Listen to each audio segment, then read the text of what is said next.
We are honored this week to have an individual with us who is not only a great football player, but also a great person. He is an ongoing major contributor to his community and works tirelessly to improve the lives of others on many fronts, but specifically in his work with the PC. We welcome to the show New Orleans Saints linebacker Demario Davis. Thank you. Demario was the New Orleans Saints 2020 team nominee for what many feel is the highest award the NFL can give, the Walter Payton NFL Man of the Year Award. Congratulations. That was awesome. You're going to win it.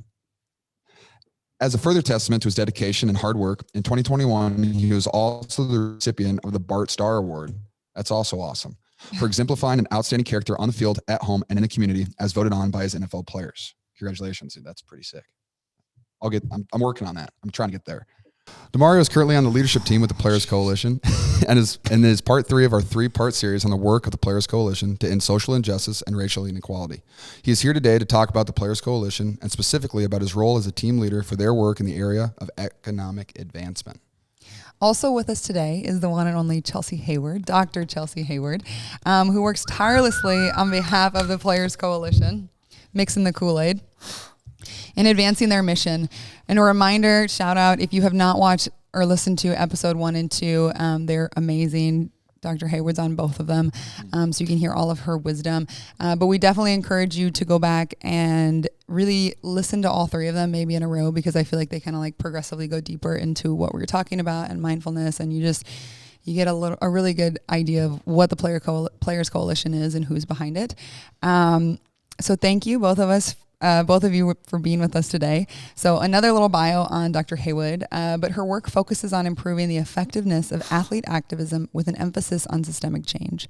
Here, she engages athletes in action beyond awareness. On the Players Coalition leadership team, her role services several touch points of the organization, including digital media, branding, and player relations. A lifelong learner, Dr. Heyward is also a research associate for the Identity, Art, and Democracy Lab and a sport, culture, and power professor at Morehouse College. Dr. Heyward also teaches sport and U.S. culture in the graduate program of sport management at California State University, Long Beach.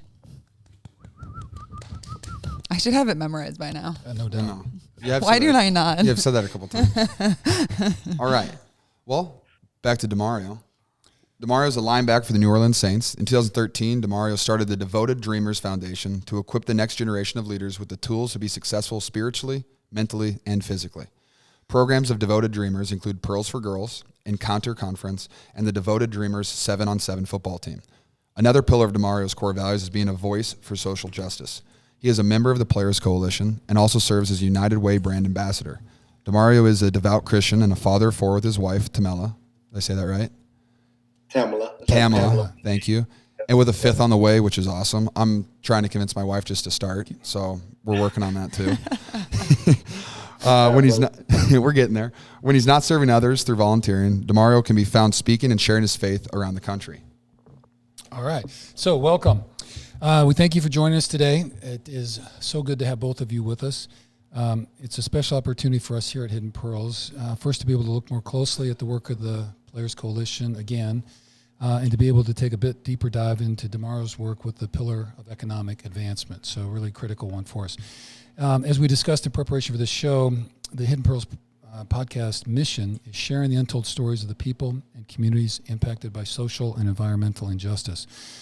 With all of the events we have faced, not only historically, but particularly over the past year, and most recently, it is very timely and important for us to look at this work and these issues.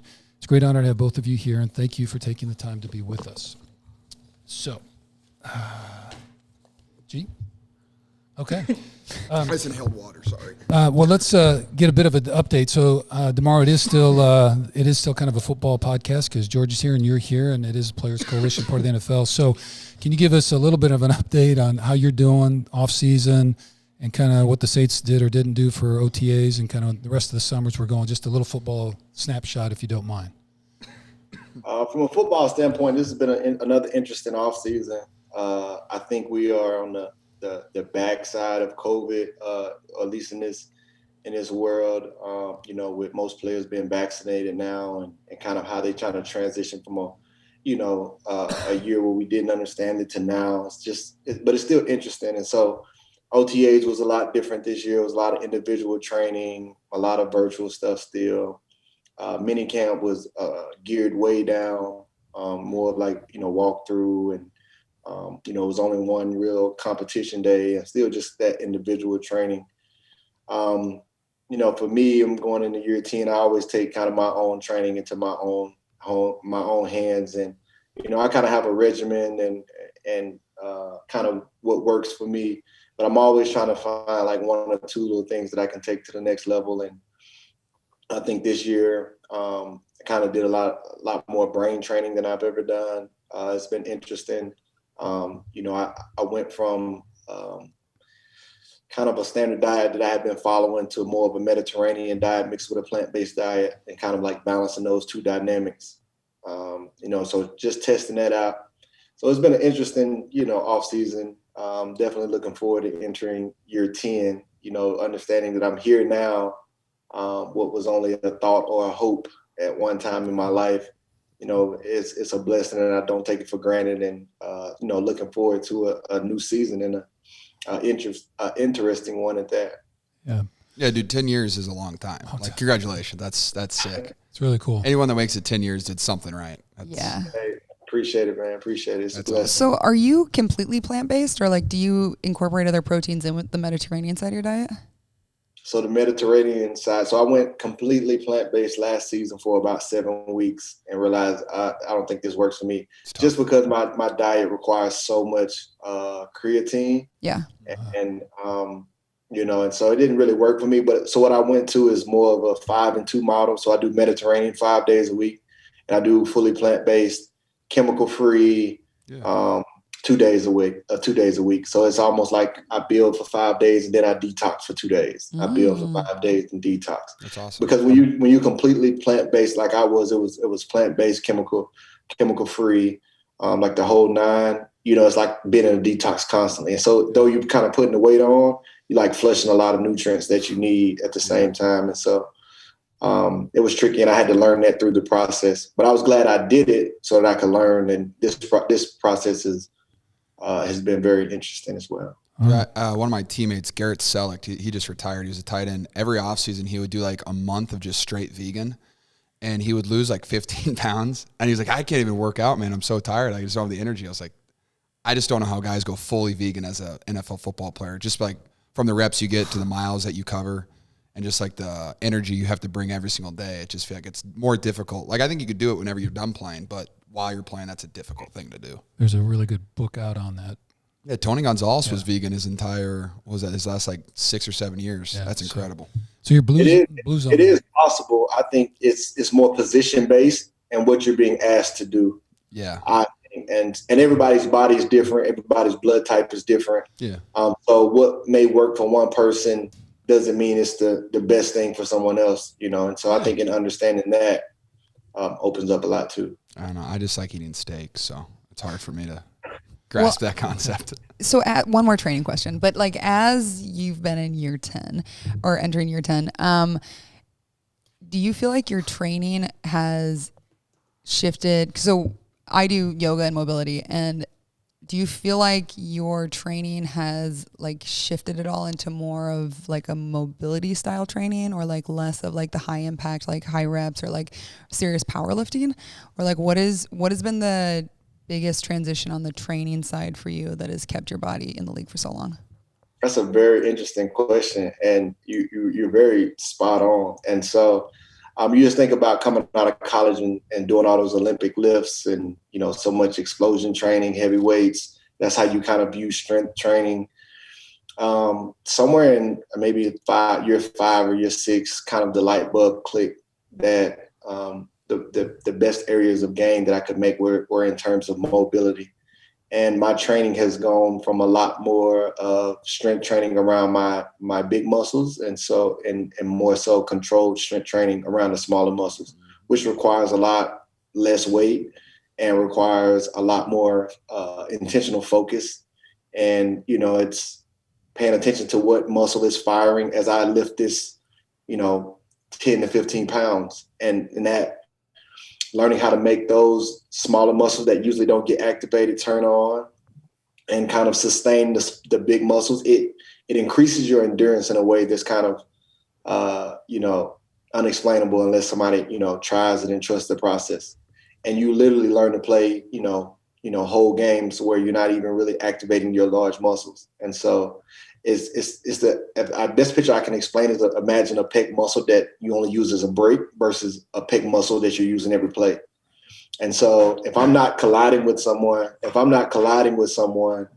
my pec doesn't necessarily need to be used. I can use all like the small muscles that are around my arm. I can use, my abs. I can use a bunch of little small muscles to kind of carry me through the fight. But the minute that I need to be protected, my pec muscle kind of kicks on. And it's the first time it's been used, which reduces the chances of it being injured when it gets hit. And so that type of training and style of training is what I've been on probably the last 4 or 5 years. And it's only grown because as you get older, you have to maintain the mobility. And so I think that's been the biggest reason of why my career has ascended as I've gotten later in my career versus kind of doing what a lot of my peers have done. Yeah, it clicked for you. And then you have to evolve every single year. You can't do the same thing and expect the same results. Exactly. Well, as long as we're diving into your training. Your turn, dog. Yeah, well, before you said you did a lot more mind work or mind training than you've done in the past too. So I think that's always a super interesting topic for us because we usually talk about people's mindset, game prep, visualization, all that kind of stuff. So what would you tweak or what changes have you gone through there, if you don't mind sharing? So I started down a journey of brain mapping, and in going down that journey, the things that it did and that it exposed me to and opened me to were revolutionary. And I really can't go into detail. Sorry, my door open.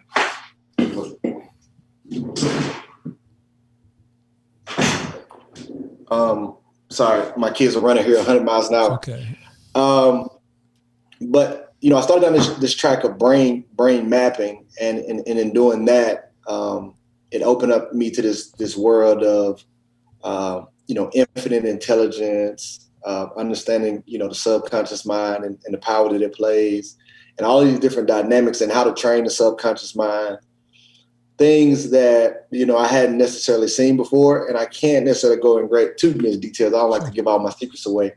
But I think it's the understanding the power of the subconscious. It's the ability to be on a field and a quarterback is about to throw a swing pass, and I'm trying to tell myself he's about to throw the swing pass. Let me go to the flat versus him throwing the swing pass and I just take off to the flat without ever having to think about it. That's the subconscious mind, right? When you get up out of bed, you get out of bed, you go in the bathroom and wash your face and you brush your teeth without ever having to tell yourself, hey, get out of bed, go in the bathroom, wash your face, brush your teeth. And that split second matters on the field, right? But how do you get there? How do you train your body to subconsciously move, right? And so that's a whole process in itself. And it's matched with understanding, it's matched with belief, it's matched with intentionality. It's a lot of things that go into it. It's matched with mantras, and so it's a lot of dynamics that go into play and how you get there, especially at, 32, it's different versus me training my children who are, 7, 5, 4, and 2, right? I can see, I go tell my son this, automatically he believes it. It's in his subconscious mind. He's activating. My son plays soccer. The first time he played, he scored 3 goals on accident. The last game, in a week's time, I told him, hey, you're better than the rest of the kids. You're faster, you're stronger. Just do this. And he practiced it. He went in a goal, and he intentionally scored 8 goals, right? And so it's in his subconscious at that point, right? You say 8 goals? 8 goals. That's a humble brag. He's like LeBron. All you gotta do is tap into my Instagram. You'll see him. Okay. But he's like LeBron on the soccer field. And but it's different when you're 32 years old and you're trying to train something, bring something from the conscious mind to the subconscious mind. And so understanding the dynamics in which that takes place, that's what I spent a lot of time doing this offseason. All right. Well, Dr. Heyward, we'll have to add that to the agenda, and we'll come back to a podcast on some of this mental stuff. So that's great. So, well, if next time you're in Nashville or if our paths cross somewhere else, I'd love to do some like yoga, mobility, mindfulness training with you. Well, Let's do it. Okay. Let's Yeah, do that'd it. be awesome. All right. Here we go. All right, we'll go back to the script. Now. Yes. Okay, back to the show. Back All to right, the show. thank you. Dr. Heyward, how do you train? Yeah. How do you do your brain training? All right. The next thing we're going to talk about is the Walter Payton Award. This is actually the third show where we've had players who've either been their team's nominee and or won the Walter Payton Award. Last fall, we had on the same show Ben Garland and Chris Long. What a boys. Yeah, Water Boys. We're here. We're representing. And then earlier part of this series, we had Devin McCourty, which was also really fun. And it seems that there's no coincidence that you're involved with just because of the work you with Players Coalition. And so great work with all of that. Thank you. And on that, just we wanted to mention a few of the things that you've done that is the reason why you were nominated. And Bruce is going to take that over. So probably had to shorten list, but anyway, just a couple things. So these are all kind of 220-ish, so I'm just going to leave the dates out. But participated in the Just Mercy film screening and discussion, which is part of the ACLU Innocence Project, one of the organizations we super support and believe in. Mississippi Prison Reform Rally, you participated in that. Letter to the Mississippi Senate Education Committee regarding private school vouchers and their impact on kids at risk. Virtual Cafe Momentum Dinner, speaking with youth about resiliency and determination.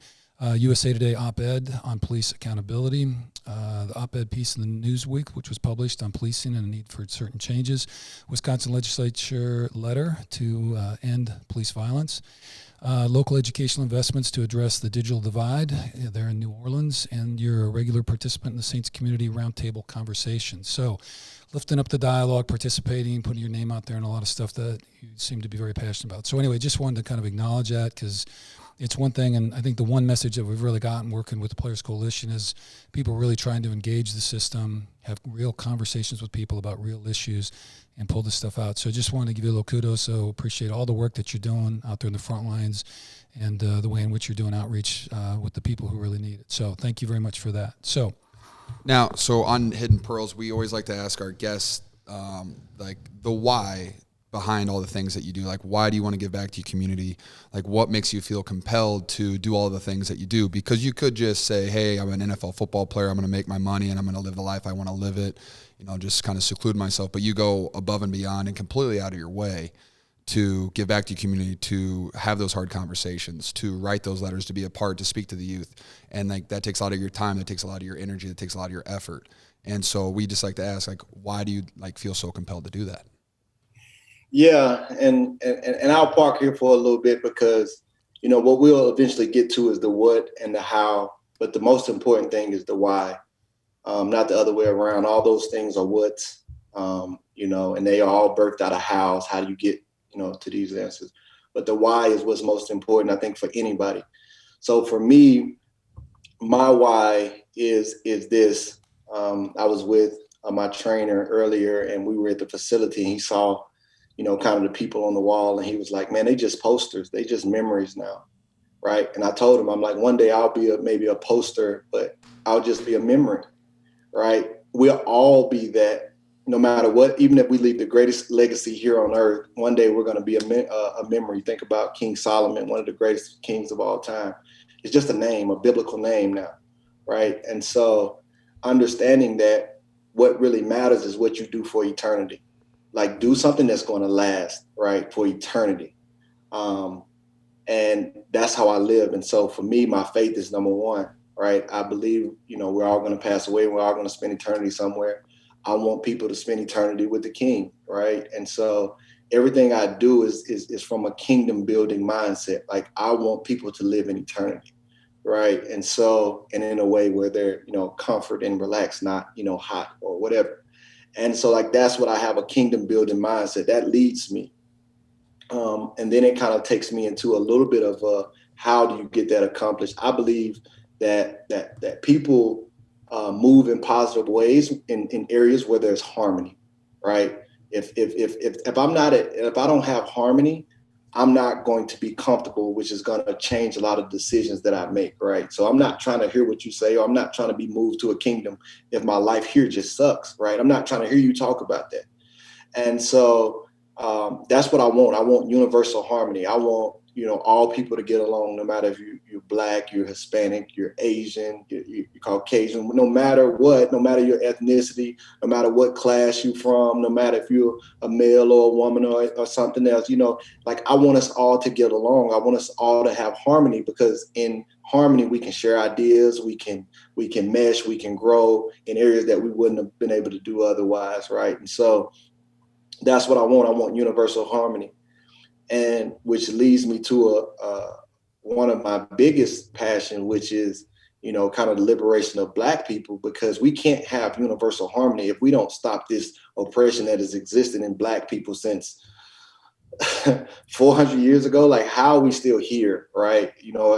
This long. So, I think it's on us to change it in our lifetime, right? And so, and that if we can get Black people all over as a people group to the table with everybody else, and at that point we can have a real conversation of what harmony looks like. But don't tell Black people we want to have harmony with you, but everybody else is eating at the main table and Black people left at the kiddie table or whatever, right? And so that's kind of my stepping stone or ladder that I kind of view my lens. That's my why. That's what moves me out of the bed. And when I move in terms of impact, is because ultimately I want to move people to the kingdom, which requires us to have harmony, which requires us to liberate oppressed people.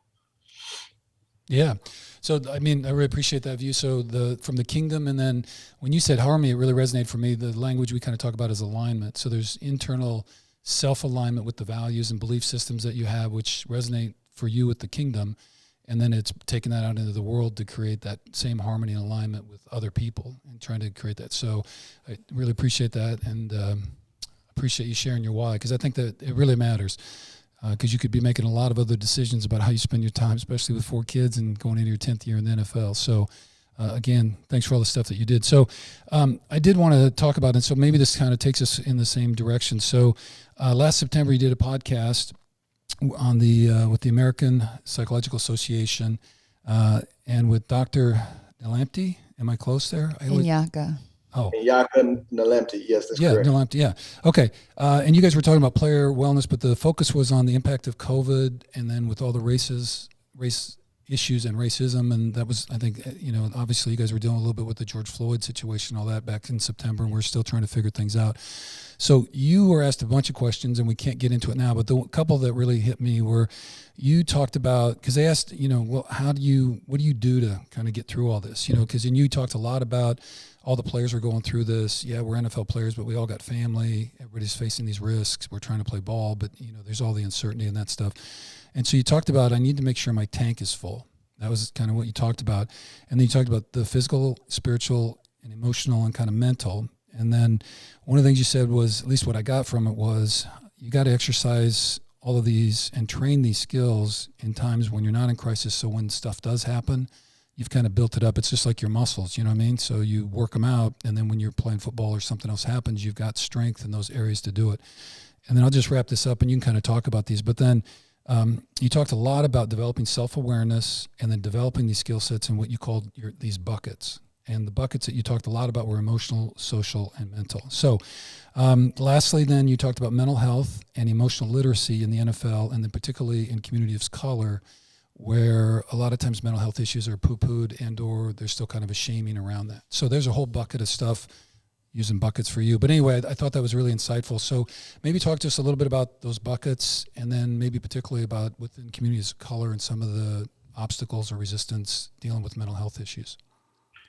Yeah, that's good. And it kind of goes to that internal alignment that you talked about, right? When you have internal alignment and you feel something, it's only natural you want to share those good things with someone else, right? And so when I talk about in terms of eternity, I'm not talking about eternity when this life is past, right? It talks in the Bible that this is eternity, that they may know you. So the minute that you come into this relationship, you get to experience that eternity, right? I have complete peace here now. And many people don't get a chance to experience that. You can see it when you meet people.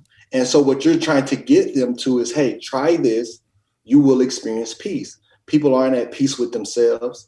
They're not at peace with the relationships that they're in. They're not at peace as parents. They're not at peace with their job. And so when you look at what's going on in society, and not the external things that are going on, but how people are internally processing those things, it's like they're overwhelmed. They can't understand. And so it's like they need something internal to happen, because life is 10% what happens to you, 90% how you respond to it. Yes. right? You have to have some type of mechanism inside you that's happening that's allowing you to take all these different things that are going on and process them in a way that you're able to walk out of it still at peace, right? It's interesting, this dynamic of all these people I've been meeting recently that are walking away from jobs that they have because they don't feel like they're making an impact, right? And I'm looking at that and I'm like, it's not that you're trying to want to make an impact. It's you're looking for balance. So much is happening in the world that you're feeling kind of depressed in a way that you feel like you need to do something and that's going to give you balance, right? It don't matter if you don't do it or you do it. If you don't have that balance ahead of time, it's not going to matter. You know, it's like if I had $1 million, I'll have peace, right? If you didn't have peace before the $1 million, you're not going to have it. It's like if I get married, I'm going to have peace. If you didn't have peace before marriage, you're not going to have it, right? So all these people are looking for these things. And so that's where it comes into hand, like it's the buckets. And every individual kind of has to search and figure out how they're going to fill that bucket, right? It's about being the optimal version of yourself. We talked about diet earlier. That diet plays a part in me as an individual to be the optimal version of myself. And everybody has to find out what that diet is for them to do that, right? That's a physical bucket. So the physical bucket is, you know, it's nutrition, it's your training, it's your sleep, right? You perfect those 3 areas, you're going to perfect your physical being the optimal version of yourself, right? Then you come on to the mental side. It has buckets.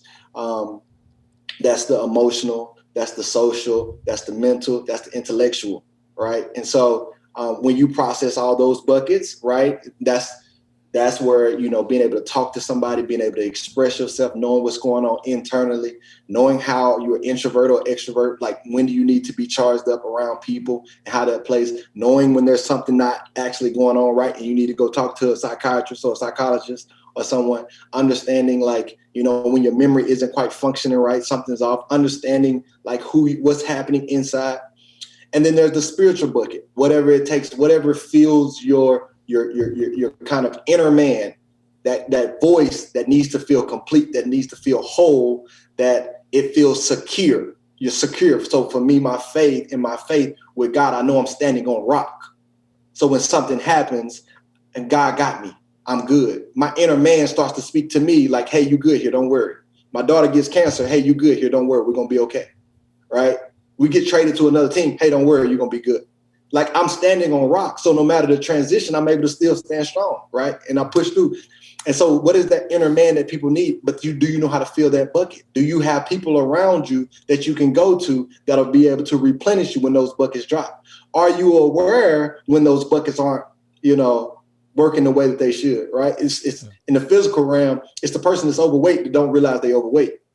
You know, it's like, are you aware of what's happening, right? Or it's the person that needs to go see somebody that's experienced some type of PTSD and everyone around them can see it, but they're not picking it up. They don't need to go see somebody, right? Or it's, you know, the person that's faith is lacking, but don't realize that it's a lack of faith or it's a lack of belief that's limiting you from getting it. The person that's, man, I can't do that before they even try it, you know? So it's that's what I'm talking about, those buckets. When you keep those buckets full, you will be the optimal version of yourself. And then no matter what happens externally, because stuff is going to happen externally, directly to you or indirectly, right? And how you're ready for those, it's going to be like you're ready to weather the storm, right? And so understanding those things, and then we can talk more about the mental piece if you wanted to, but that's what plays a part in, who we are in our identity, right? And who we believe we are subconsciously. And when you talk about Black communities, it doesn't matter if we play Martin Luther King speeches, you know, night and day, right? Every time a Black person walks into a business, he's at the bottom rung, and every time he looks up, it's white people. What do you think is happening every time you walk on a football field and you go out there and look at the football field and 78% of the players are Black, but when you look at the executives and the ownership, you don't see no Black faces? What do you think? What do you think that's subconsciously doing to Black players? It's telling them this is my place. No matter if you come and say, hey, you can be whatever you want to be, right?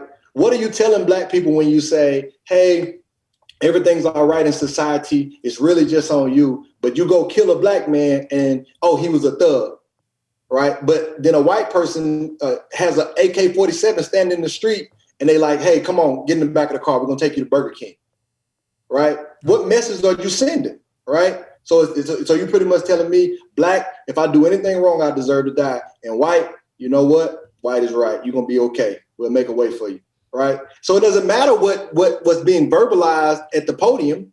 That doesn't matter. That's just the conscious mind trying to process. The subconscious mind is seeing it every day and is formalizing ideas. And so like that's what we have to look at when you talk about the mental.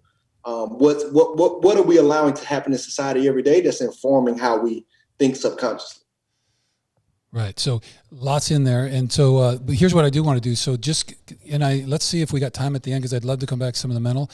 But the stuff you just talked about, though, about the messages that the system constantly sends, particularly to people of color, I think ties us into and introduces us to this notion of what the Players Coalition is all about, with systemic racism and systemic issues that you guys are trying to address on kind of a state by state and legislatively in the federal level. So let's, keep white supremacy, racism, and the message that our system send, and the way in which, because what I'd really like to do, because we're going to talk about economic advancement, the way in which systemically we have for 200 plus years left people of color out of the dance or out of the party or whatever you want to call it, not fully invited to the table. And I know that's some of the things that you're talking about and that the Players Coalition is working on. So Demario, I appreciate all of that, and there's a lot in there in the buckets. I really appreciate that. And I just want to add one thing that I heard you talk about, and I don't know if I mentioned it. You also talked a lot about having other people in your life who served you as mentors and teachers and that you've been really intentional about surrounding yourself with strong people who you align with your values and that.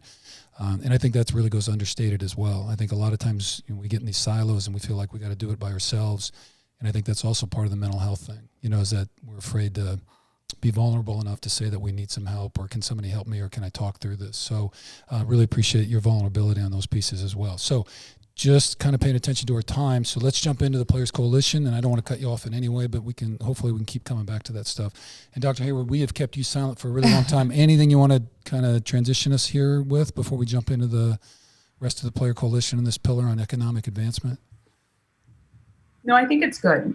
Just like with Doug Saturday, it was important to give that conversation room to breathe, because you can't show up in the world if you don't know who you're showing up as. And so that identity piece around understanding where you sit, why you sit, and the things maybe you don't know about yourself are really important to address, especially if you want to get into these systemic issues, because these are very, very deep. But if at the surface level things are still going awry, you'll never get to the solutions you want to see. And so we can see that actually playing out in some of the work that we have going on today. Right now, we're working on an op-ed with Malcolm Jenkins and Benjamin Watson, advocating against some of the anti-racism curriculum in schools. And so their question back to all of those individuals is, well, have you thought about why you feel this is a problem? Because if we had addressed racism at this point in time,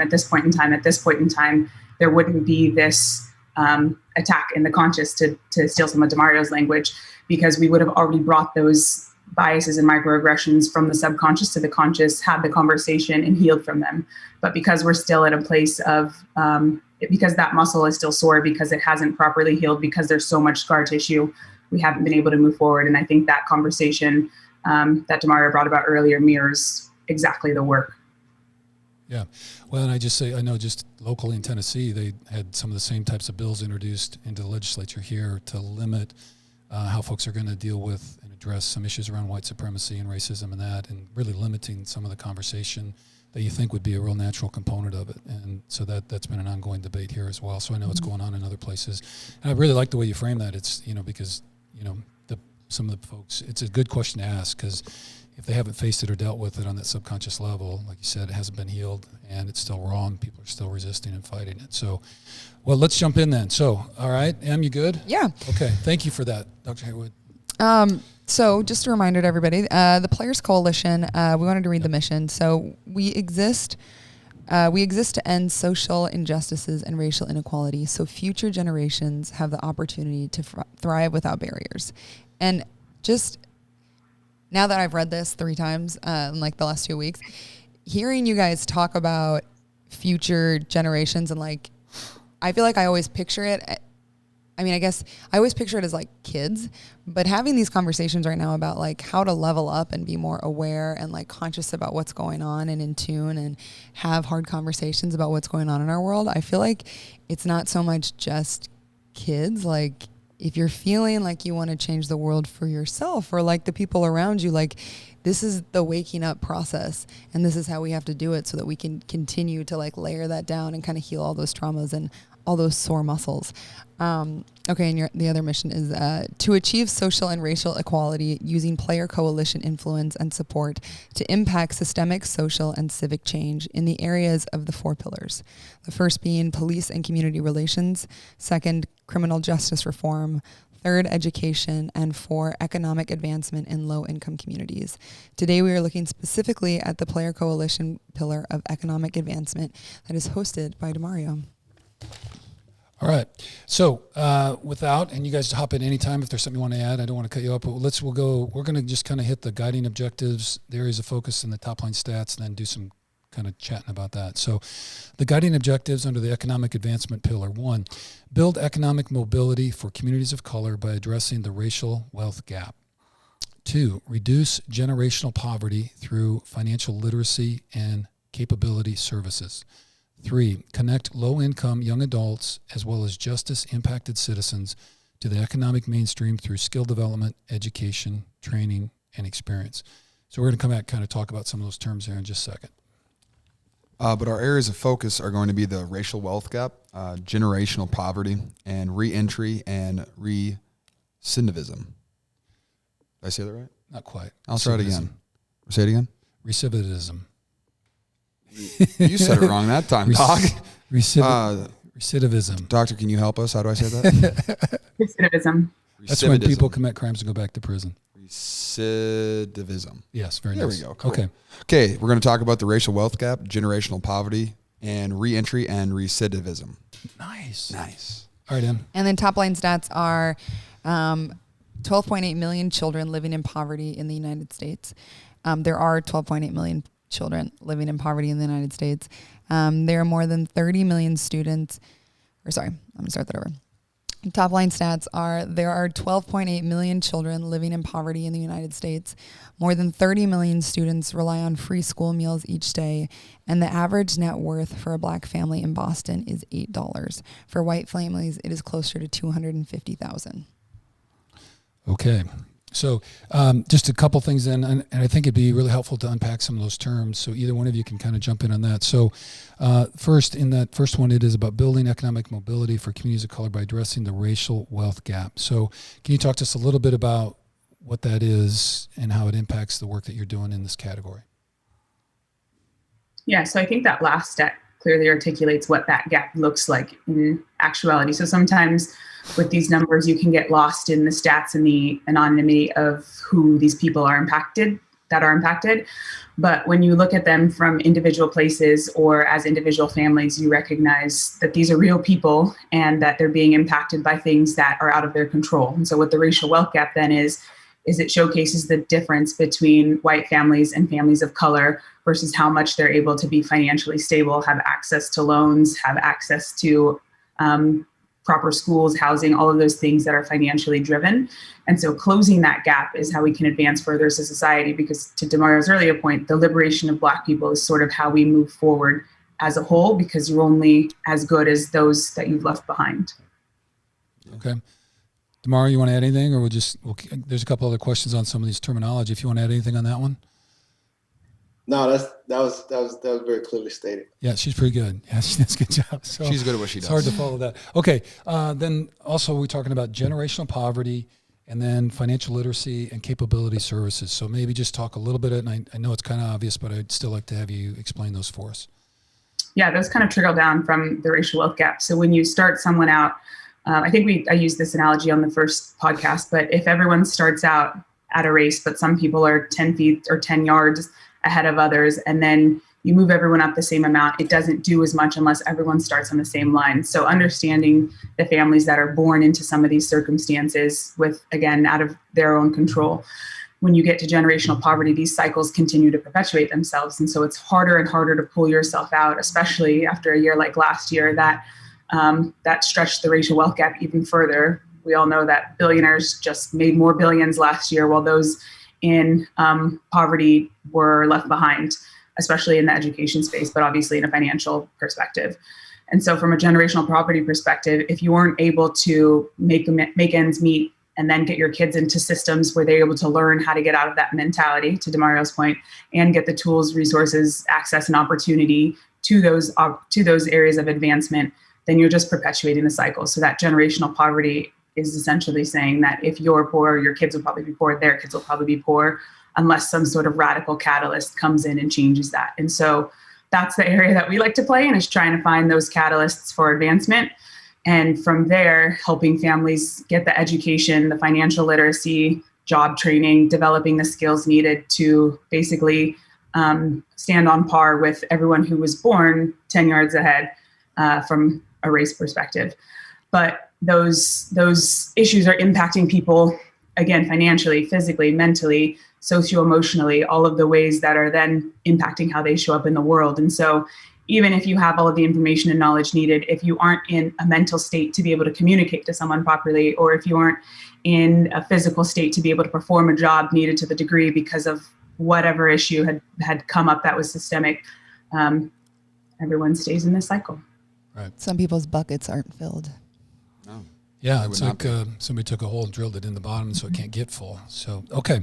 Yeah. All right. And then lastly was connecting, and some of the terms there, justice impacted citizens, and then connecting those folks to the economic mainstream, and again, through skill development, education, training, and experiences. But maybe talk about justice impacted citizens and then what it would mean to be connected. And I think you've touched on that a little bit, but please, you can kind of expand a little bit. Yeah, tying to that third area of focus, reentry and recidivism. So already people are born into systems that are disproportionately impacting them. But then when you layer that on to being incarcerated or to not having the education, not graduating high school, whatever the issue may be, then people have to turn to other issues. And when they aren't able to find those avenues toward success, then they get left behind. And so you see how our incarceration system is predominantly people of color, how the people who are able to get jobs and advance in their career are predominantly white. And so these justice impacted citizens, meaning they haven't gotten the benefit of the doubt or the skills, resources, and tools needed to advance, are separate from the economic mainstream, which is what is projected. Pull yourself up by your bootstraps. But if you don't have any boots, what are you pulling yourself up by sort of ideology? And so in that sense, Players Coalition work is to get them access. And so bringing individuals who have seats at the table to either share their knowledge, tools, or resources with individuals who maybe just got out of prison, who now have all of these things working against them on paper, but still as a human being have the opportunity to thrive if someone takes the chance on them. Indeed. And the release from prison is a whole nother category. And we've talked a little bit about that when we did criminal justice reform. So, but certainly a really difficult issue. So, okay. Demario, anything on any of those? We're going to those were all good definitions. Yeah. All right. Yeah. She crushed it. I learned a lot right there. So thank you. So before we get into some of the Player Coalition wins and the systemic changes that you guys are working on and have already had success with, let's touch this back to the mission and the purpose of the Players Coalition, which is to address social injustice and racial inequality through systematic changes. So, sorry, Em. That's you, Emma. Yep. I got that. Thanks, guys. So will you share with us your thoughts on the connection between social injustice and racial inequality, discrimination, racism, to these concepts of the racial wealth gap, generational poverty, and justice impacted citizens? So to that, how has racism and race inequality fed into social injustice and this racial wealth gap and generational poverty? What are some of the systemic issues that have caused these issues? Do you want me to just let them answer these? I just go. Those are pretty dense questions. Yeah, just do the first one. All right, so the first one. Yeah, we'll just cut it off the first one. Yeah, no, yeah. You want me to read it again? Yeah, let's try that. Okay. So how has racism and race inequality fed into social injustice and this racial wealth gap and generational poverty? Well, I think it would be good. I like to talk in like analogies, and I like to paint pictures, right? To help, everyone understand the lay of the land. And so If you were to picture a classroom where there's 30 students in the classroom, right, and the teacher has 2 top performing students, right, and the rest of the class is kind of falling behind. And say they take a test and everybody understands grading on the curve, right, to bring the class average up, and the top 2 kids make 98s, right, and the rest of the class made 60s, right? Well, you bring those other 2 kids up 2 points, they get to 100. The rest of the kids, they only come up to 62. They still failing, right? Well, what if those students are the teacher's children? Those are her kids. She's not going to be incentivized to change, right? She's going to look at it and say, these kids are performing because they're putting in the work. Like we as parents like to see our kids do good. Our kids are performing well. And also there's a big gap separating fact. Like my kids are the top performers, right? But guess what? Your kids always sit at the front of the classroom. Your kids get to study the exams, and what's going to be on the test. Maybe it's not being shared with the other kids. You're letting them know any questions they ask, they're able to ask those in extra hours. They have access that the rest of the kids don't have. And the teacher isn't incentivized to change, right? But what if we were to change what was being, like how you were to perceive performance? What if the teacher was measured on how the entire class performs and not just the top 2 students, right? If you don't have that, teacher doesn't have that accountability from the outside to protect the entire class, well, she can say whatever she wants. Like, she's not incentivized to change, right? And so we have systems that are in place where the people at the top aren't necessarily incentivized to change, right? So those 2 top performers, say those are like, your big corporations and those billionaires who got more billions, right? They just go lobby the officials and ask what they want, right? And the officials in turn give it to them, right? That's who's incentivizing. As long as the top performers keep performing, all is well. Well, if the officials don't have some type of external factor to come in to make them to come to the teacher, hey, teacher, if the entire class doesn't perform, this is not a good performance, right? And that's what's happening. And so that left out percentage has to have somebody that's going to come in and say, hey, the entire class isn't succeeding, right? And that's what's going on in our country. The entire class is not performing well, right? And we're incentivizing those that are performing well and saying, hey, this is the model, but they don't have the same access, right? And traditionally, that is Black and brown communities, mainly Black, but Black and brown communities. And so if we don't figure out a different model, what's going to happen? So what's going to happen to that teacher who thinks they're doing good? Like, hey, I'm teaching the material. Look, these kids making 98s. The other ones just aren't getting it. It's on them. It's on them to pull their bootstraps up and bring themselves up. It's on them, right? If the teacher doesn't change, what do you think is going to happen come the end of the year when they have a teacher review? Those kids that left out, you think they're going to ask for that teacher to come back? They're going to be looking for a different way. And that's what we have to look at, because eventually people are going to say, hey, democracy ain't working. This ain't working for us. That when America make America great again, some people were like, hey, America ain't never been great for me. Right. So like, and then what do you have when those? That's the danger why we need to look at some different dynamics and changes some things, because they're left out. Their tune is going to change eventually if we don't provide access, right? But if we change the way, not an entire classroom is involved because we are incentivized to change. Now she changes her model, right? Because my class is averaging a 70, I need to get the classroom average up, right? So maybe I don't just focus on these top 2 so much. I start moving them around. Sometimes they're not in the front of the class. They're in the back of the class because they're the top performers.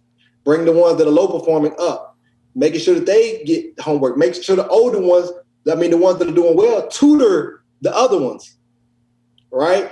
Now you see the whole classroom average go up, 7, 80s, 90, the whole class. And now when you grade on a curve, and those kids at the top, they want the entire class to do well, right? So grading on the curve, they're going to make sure, hey, maybe I can, score a 98, but I realize the rest ain't. I need to help them. I might need to drop my score a little bit so when we get graded on the curve, we all come up. So until we start thinking in that dynamic, that just lays the land of what's going on in our society in terms of, we have our top, 1% doing well in the pandemic. They didn't have any complaints in the pandemic. They would hope for another one, right? But then you have a host of another base of people that probably won't survive another pandemic. I mean, not only them, their children will become extinct because there won't be any resources to go around. And so that's what we need to really look at, the danger of what's going on. And predominantly when you think in terms of race, if you just look at the numbers, the Black people are always in the back, not at the top. So if you say, hey, racism don't exist, just look at the numbers, right? How does social injustice and racism tie in? Just look at the numbers. When you look at your 1% and you look at the rest, why is Black always at the back? Unless it's in terms of some type of performance, right? You want to talk about the music industry and the sport industry, right? But even in that, if you look at the real picture, still at the back. You look at the ownership, So that's the dynamics that hopefully that picture kind of paints what's going on in our society. Yeah, no, I want to just add in a couple more. Yeah, go ahead. Yeah, go. Sure. So without victimizing Black people, the important thing I think to take away from that is that it's the reason why these numbers are showing up the way they are is because the system is designed for it to be that way, not because there's something wrong with those individuals.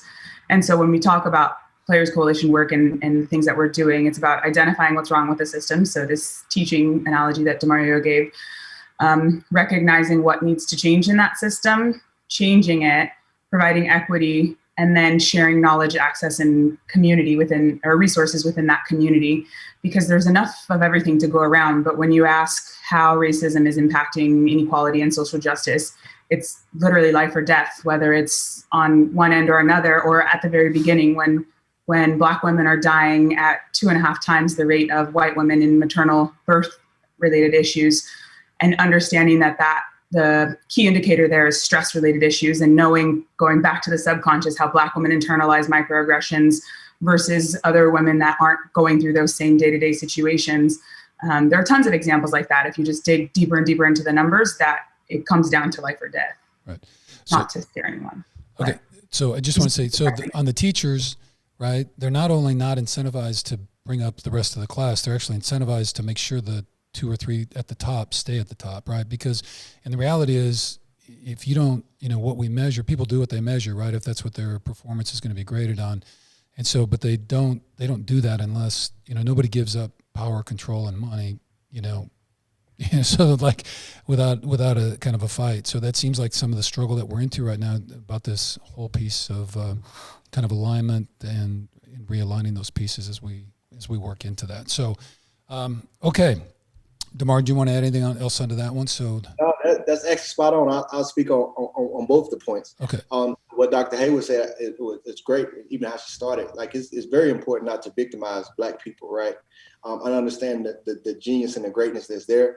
So the Black community has thrived, in essence, many times due to, even in spite of oppression and all these different things. Even if we go back to what was happening in the Black community and what happened at Black Wall Street and what was happening inside of on HBCU campuses and during the civil rights era and all these different things. If we look at a lot of successes that have come out of there, the genius that exists there and the social structures that exist there when allowed to grow and develop on its own, right? It's understanding. I'll paint another picture. If any of you guys have seen Lion King, my favorite movie, there was the circle of life and it was functioning fine until the hyenas took over. When the hyenas took over, they were overeating and they disrupted the circle of life and it destroyed the entire environment. There was no food for anyone, right? Because they had overate. And so the community in and of itself will function fine if we stop the vultures that are coming in, that are sucking out of the community or taking away from the community, that are allowing for oppression to exist. And what you see is spillover, right?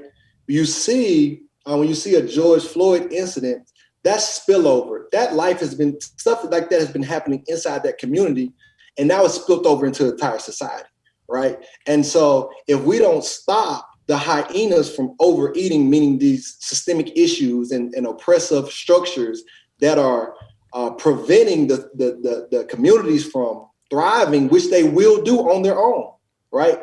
The circle of life didn't need more food to be brought in so that there could be food, right? You just needed to remove the hyenas. And then naturally, it will get back into a sustainable and viable model. And so understanding that that's what's going on, right? It's not like a lack of that's in the Black community that's allowing, it's the vultures that we allow to exist in the systems. That's what we need to, that's why systemic change is important. To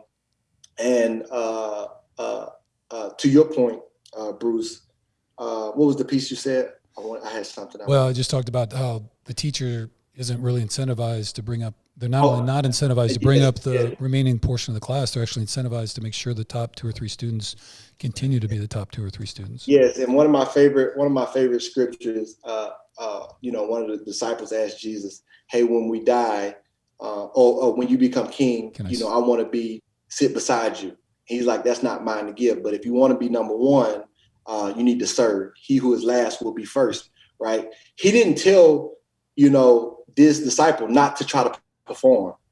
Performing is a good thing, but I'm going to tell you how to perform in a responsible way, right? And so there's nothing wrong for the teacher to want to be incentivized. She is being incentivized to make sure her kids are thriving, right? That's the reward to the parent. My kids are succeeding and my kids are creating separation. Hey, when my son races, I want him to beat the other kids by as much as possible, right? That makes me feel good as a parent. But if we change the dynamics of which they have to perform, it's not about your kids performing. You're a teacher of this classroom. You're only going to be graded on how well this class performs.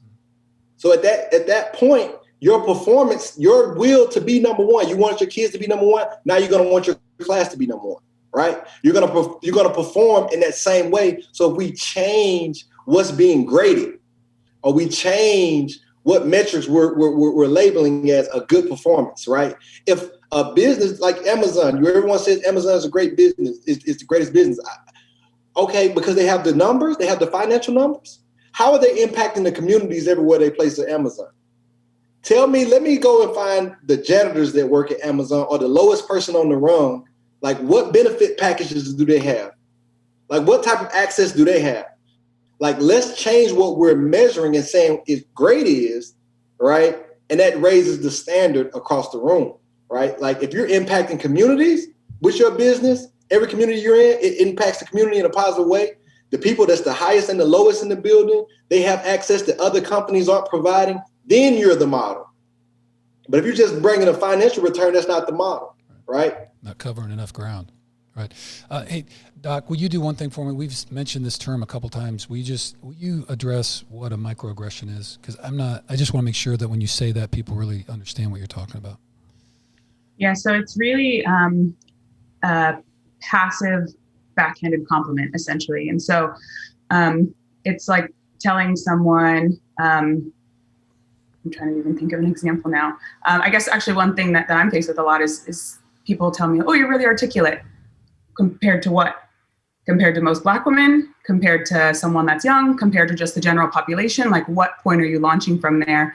And normally, if we're really being honest about the subconscious, it's from a Black person perspective. And so things like that they seem harmless, but when you're faced with them over time, multiple times over time, then we start to internalize those as not necessarily a compliment, but it's more of a way to showcase you for this population are outstanding or achieving, but this population still as a whole is less than.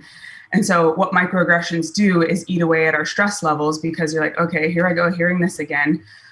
So whether it's that example or even taking it out of context for Black people, telling an Asian person that they're really smart, or all of those things that you think may be nice for someone, but they're stereotypically rooted. And they build up and build up and build up, and they add to that stress level. And then they also kind of work into the subconscious and undermine their ability to kind of compete, perform, or whatever on a different level. So, okay. I know you guys got a little bit. So let's see. Em, you had Why don't you read the last two and just they can kind of touch on them because we don't want to keep them too long. And we want to get to the PC wins because you guys have done some great stuff already. What are some of the systemic issues that have caused these issues and that you face in trying to overcome these issues? And then what are the core elements and strategies in addressing these systemic issues to level the playing field in the area of economic advancement?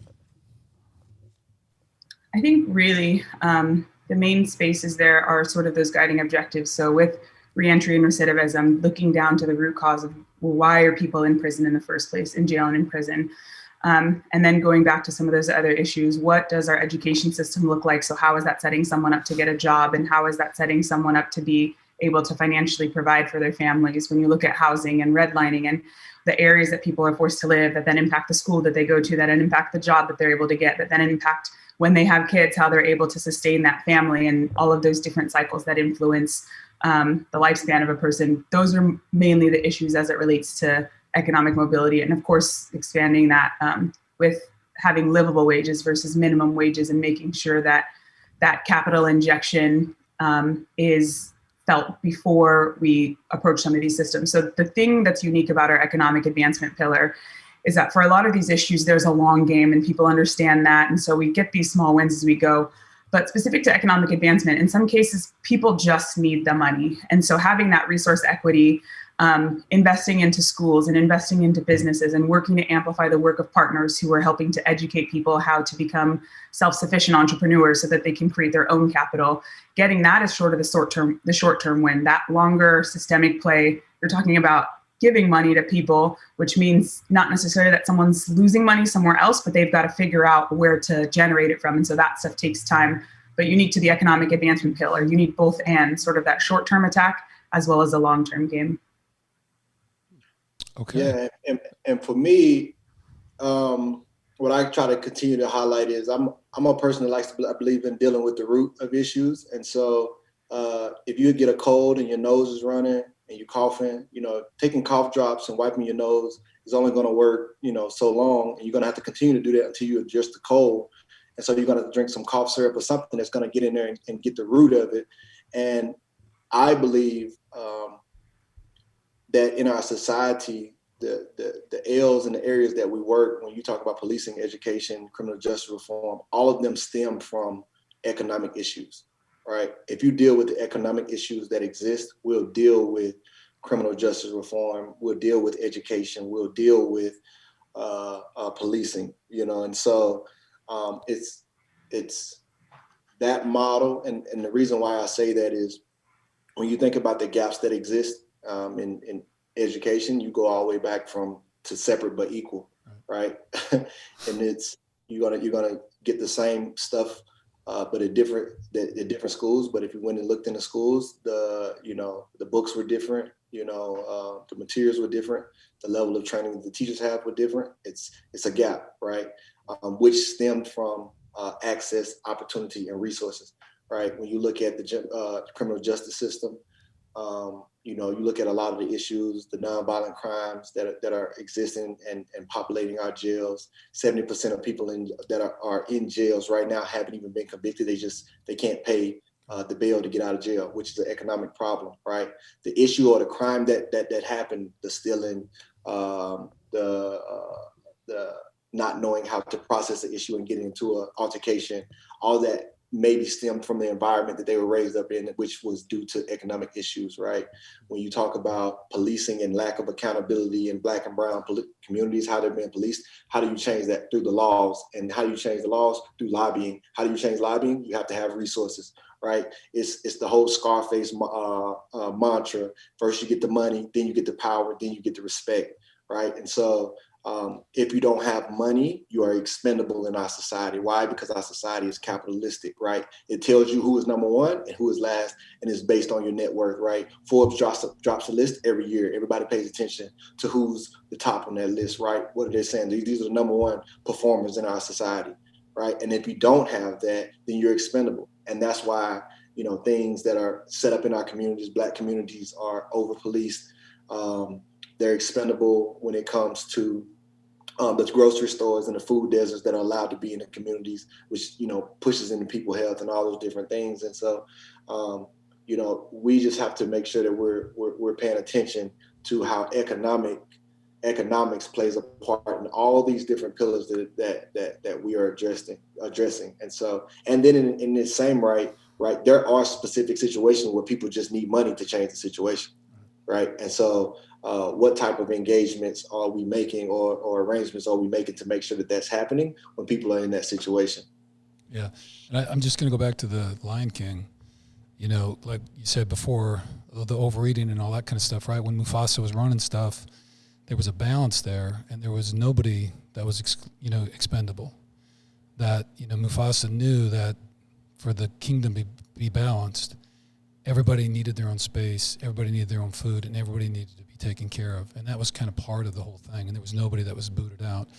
And that's kind of one of the things we have now is that, it's, everybody taking care of themselves, and we do feel like there's some people that can be excluded and are expendable, and that's one of the, for me as a, my background's criminal justice lawyer or criminal defense lawyer, but I mean, that we're okay about just sending people off. I mean, that's one of the reasons the whole prison reform thing. So, okay, well, let's look at some of the PC wins if we can.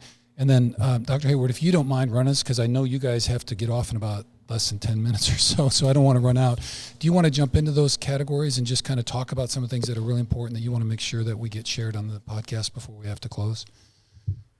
Please. Yeah, I think from an economic standpoint, like I said, this pillar runs a little bit differently than some of the others. And so a lot of the work has either been around raising awareness of issues or having just a capital injection. And so going back to that first podcast that I mentioned, we aren't the experts. We position ourselves around experts. We surround ourselves with experts.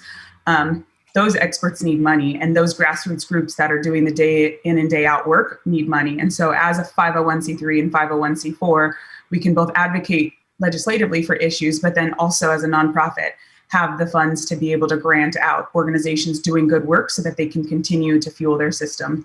And so that's primarily where a lot of our work is focused, but that also included supporting the NFL in guiding some of their funds last year for that COVID relief, because everyone needed it last year. And then from there, I think our education grant announcements and community of color grants have been really integral in just getting money to those people who maybe don't always qualify for those funds. And so outside of that, it's been primarily, we're still digging into this one because it's pretty complicated. And so you can send people money, but if there isn't the system or the infrastructure for them to have the access or the knowledge to become self-sustainable, it becomes complicated. And so we actually right now are in the process of revising what that looks like. But thus far, it's primarily been capital injections, raising awareness, and then, of course, legislatively advocating for fairer systems. One of the examples actually that I think serves really strong is work that we've been doing in Louisiana, in which we've gone into the community to hear from them what issues they feel like are most impacting them, and then outlining from our perspective what economically needs to sequence and for people to be able to advance. So whether it's related to housing, whether it's related to community benefits agreements, so that if these new corporations are coming in, they're making a pact with the community that they're going to provide livable wages, that they're going to hire from within the community, not bring in people from the outside. All of that also is impacted, of course, by education and by criminal justice and how we're able to use those systems to support people economically. That's been a really cool model. I don't know if you want to speak more on what's gone on there, Demario. Yeah, New Orleans has been cool for a lot of fronts. Being able to go in the community and kind of work our same model, going in, hear from the community, figure out what needs to be done, and then working from there, working alongside the community and the experts in the community and the long-term advocates that are there and grassroots organizations that are there credibly. Alongside them to create real solutions. Even more so on that, what really has to take place inside of for economic advancement and mobility and for equity to really be achieved is it's kind of a two different layer approach. So you kind of have to attack two different ends. So you have to have a game plan for the stakeholders that are at the top, the investors, right? That have to invest in these communities for change to happen.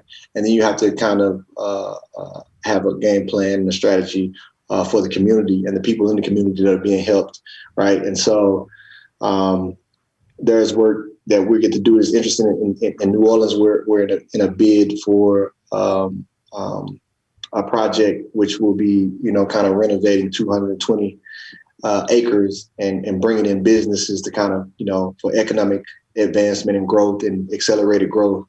I'm a part of a project with that with Shield One, but in Shield One, we're working on doing a social pack where any business or any investors that want to kind of come into a business and get a return on that business, well, you're going to be capped at 25%, right? So you're going to get your return up to 25%, but at the end of that 25%, you're going to have to pour that back into the community, right? Anything that comes in over that has to go back into the community in a way that's being earmarked.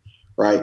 And what we're going to do is, investors who move in that way, their businesses will get, you a seal of approval. Right. And so the community knows that you're not just there for yourself and your money, but you're investing in the community, which gives credibility. Right. And when people start to look at, because our society is naturally moving that way, people are identifying who's having social impact, who's environmentally sound, right? The people are moving that way. And as that grows, that's going to become more and more important for investors. Right. And so we're moving that way at the top, but at the bottom, how do you create paradigm shifts in the people who have, I was talking to a friend earlier and he was like, it's many people that are homeless that are okay with being homeless. Right. Well, how did they get there? I guarantee you when they were a child, they didn't say, I'm going to be homeless one day and I'm good here.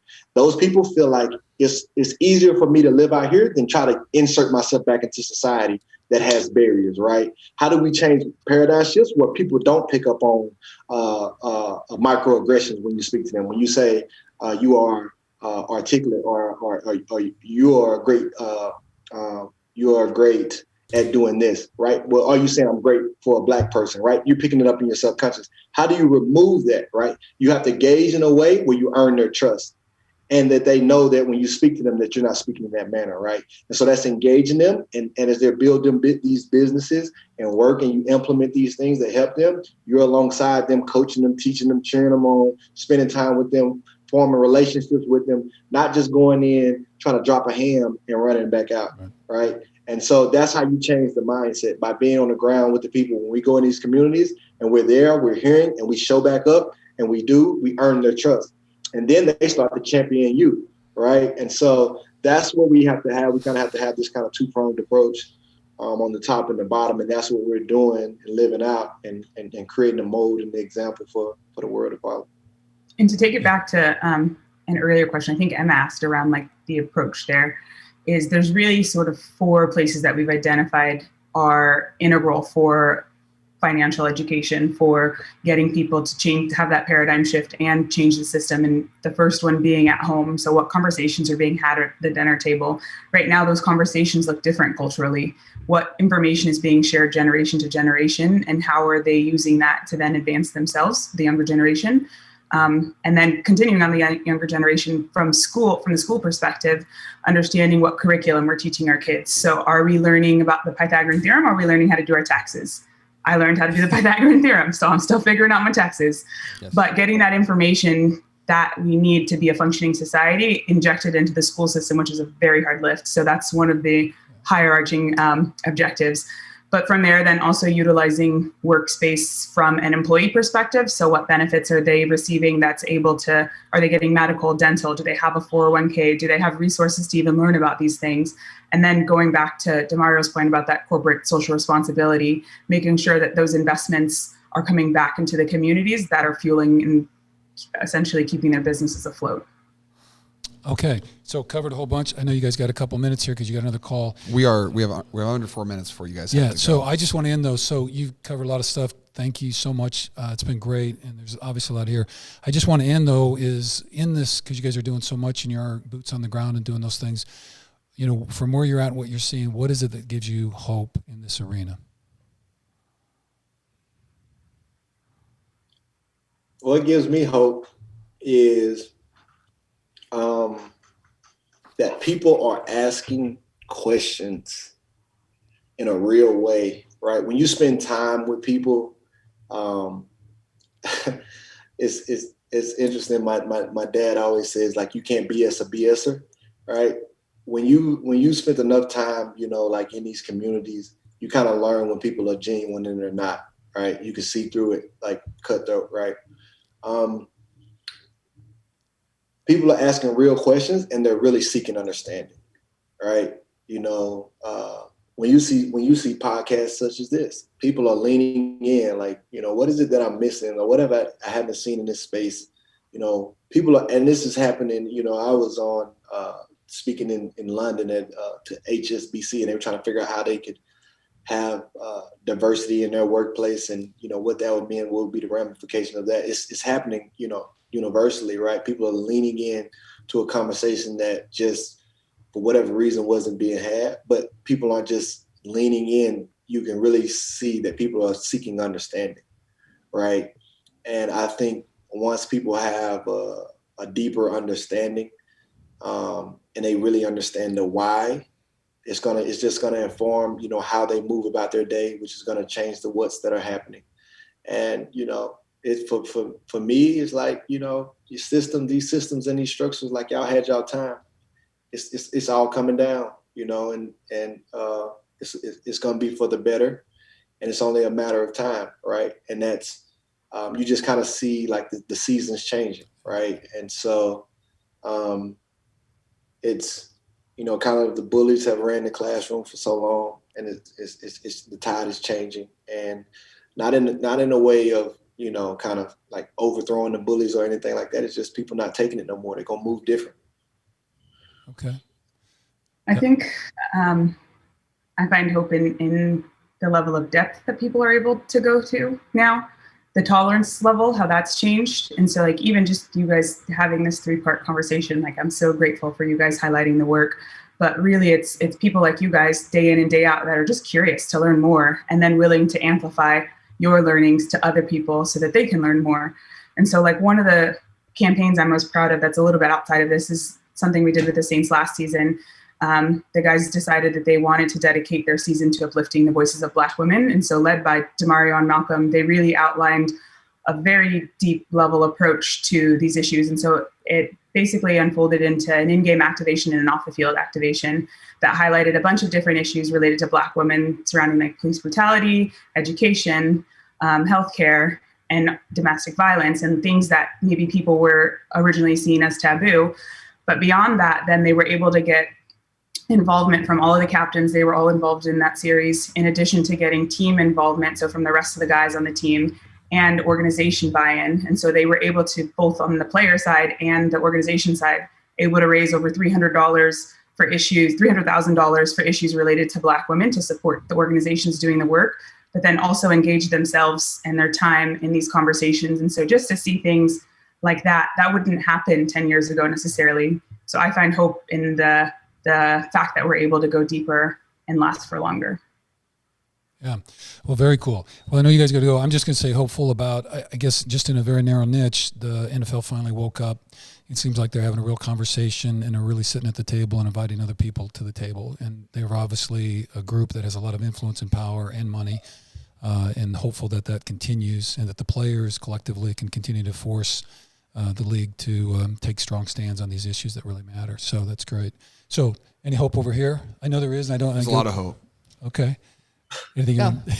No, just I think I say this every time. Just the fact that we're having the conversation, I get to learn. I mean, the fact that I get to talk to Doug Baldwin and then McCourty and now you, I just feel like you hear different stories in the way that you describe things and the analogies. Like, it just, I don't know, kind of clicks a light bulb in my head and allows me to understand it or just visualize it in a way that I haven't visualized it before. So I just appreciate you giving those analogies, whether it was the Lion King or the teacher and the two students. Like, that makes a lot of sense to me. And I'm aware of those things, but when you describe it like that, it's like, okay, like that really makes sense. And so I just appreciate you for doing that. And see, now I can go have that conversation with my teammates, and then they can have that conversation with other, like, their parents, and then they can have that conversation with their neighbors, and all of a sudden everybody's having the same conversation about, hey, we need to fix this. And so I just thank you for allowing me to listen and join our podcast.